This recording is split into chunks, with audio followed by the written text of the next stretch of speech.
Hey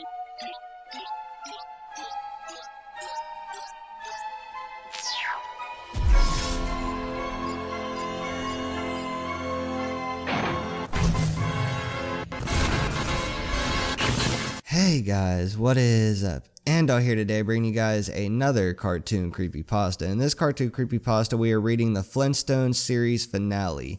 This was suggested to me in the comment section of one of my videos, and if you guys want to read it for yourselves, the link will be down in the description below. And also, my Twitter, my Instagram, my Snapchat, all that stuff is in the description down below, so go follow me on all that.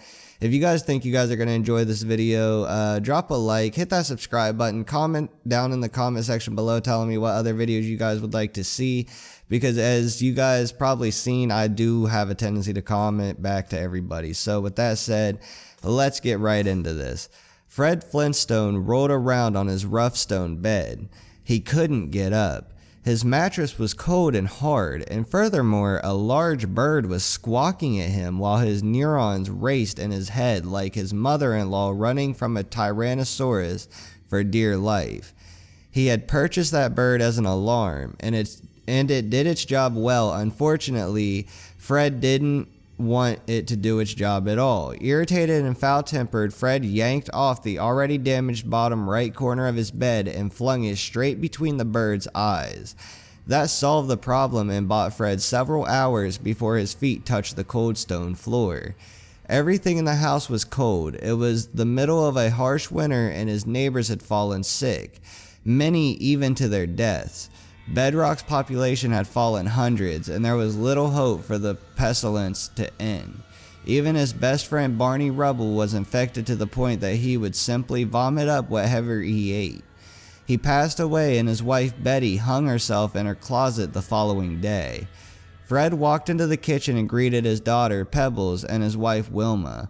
Wilma was slaving over the stove as usual, but she could not cook anything. Apparently, she was having difficulty starting a fire. This did not make Fred a happy camper, as he wanted his breakfast and knew he was already late for work. "Okay, you fucking bitch," Fred began. "After his initial greetings, I married you to make you my bitch. And what do? Nothing. You do absolutely fucking nothing. You don't cook, you don't clean, now you're pretending you don't know how to start a fucking fire? We're all going to starve because of your fucking laziness, you slimy cunt." Wilma broke an empty vodka bottle over the stove and turned around to face Fred to retaliate. Her eyes were burning red, and it didn't take more than a second for her to stab Fred right in his fat gut. Fred responded with roaring obscenities and punched her in the face as hard as his middle-aged bones would let him, causing Wilma to thud to the floor in both emotional and physical pain. All of these sounds and hostilities made Pebbles cry bloody murder. "Alright, you little fucking rat," Fred began. "You whine almost as loud as your stupid fucking mom. Fuck, I hate you almost as much as I hate her. After I kill her, you're going to the orphanage, and you ain't ever seeing me again." Fred walked to the front room of the house, picked up his favorite club, and returned to his motionless wife. He proceeded to bash his wife's head until the oozing was convincing enough. Fred put his ear to her chest. She was dead alright, but his daughter continued to whine. Fred didn't want any of the living in the neighborhood to hear her cries, or those of the animals in the house, such as the telephone and the vacuum. Barney's sons, Bam Bam, who Fred adopted for the sake of his dead best friend, suddenly entered the room.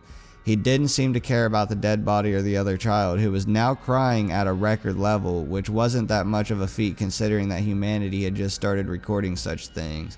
Bam Bam made his way to Fred, who was smiling.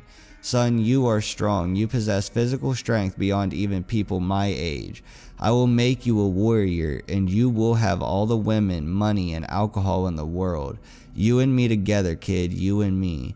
Bam Bam proceeded to pick Fred up and slammed him to the ground 576 times.